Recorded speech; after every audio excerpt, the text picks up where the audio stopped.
Mercy Watson Goes for a Ride by Kate DiCamillo and illustrated by Chris Van Dusen. Chapter 11. In this chapter, you're going to see these words. Apply. Apply in this book means to push on, to give pressure to. And located means to find.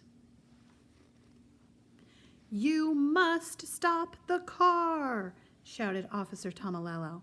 "But I cannot stop the car," said Mr. Watson. "Oink, oink," said Mercy. She was having an excellent time. "I have an idea, Mr. Watson," said Baby Lincoln. "If you tell me where the brake pedal is, I will apply it." "The brake pedal," said Mr. Watson from underneath Mercy, "is the pedal on the left of the gas pedal. The brake pedal is the pedal that I do not have my foot on." Baby unbuckled her seatbelt. She climbed into the front seat. She put her seatbelt on. She slid as close to Mr. Watson as she could. She looked down. She saw Mr. Watson's foot. She saw the pedal next to it.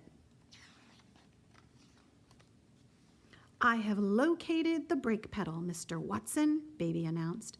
"Excellent," said Mr. Watson. "Now apply it." Baby stretched across Mr. Watson. "I am applying the brake pedal, Mr. Watson," Baby shouted. Hold on, everyone." Chapter 12. Chapter 12 has a couple of words that you will see. The first one is prodigy. Prodigy means having exceptional abilities. And the next one, airborne. Airborne means moving through the air.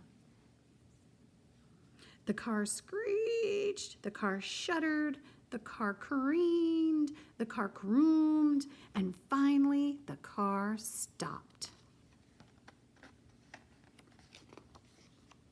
Mercy was very surprised. Suddenly, she was not driving the car. Suddenly, she was not even in the car. Suddenly, Mercy was airborne. Mr. Watson was wearing his seatbelt. He did not fly out of the car.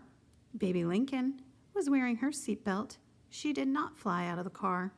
Officer Tomalello was safe in his police cruiser. He did not fly out of his car. Only Mercy flew. "Oh dear," said Baby. "It's an emergency," shouted Mr. Watson. "Alert the fire department." "Was that pig wearing a seatbelt?" Officer Tomalello asked. "No," he answered to himself. "That pig most certainly was not." "Have laws been broken here?" asked Officer Tomalello. "Most certainly, most definitely, laws have been broken here." Mr. Watson and Baby Lincoln and Officer Tomalello watched Mercy fly. They watched her land. Oof! Mr. Watson got out of the car. He ran to Mercy. He wrapped his arms around her and held her tight.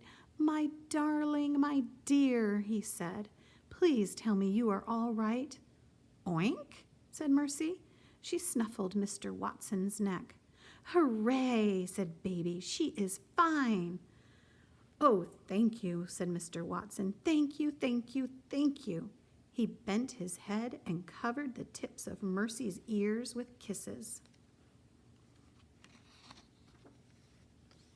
"You are a miracle, a prodigy, a dear," Mr. Watson said. "You are a porcine wonder, but even porcine wonders cannot drive.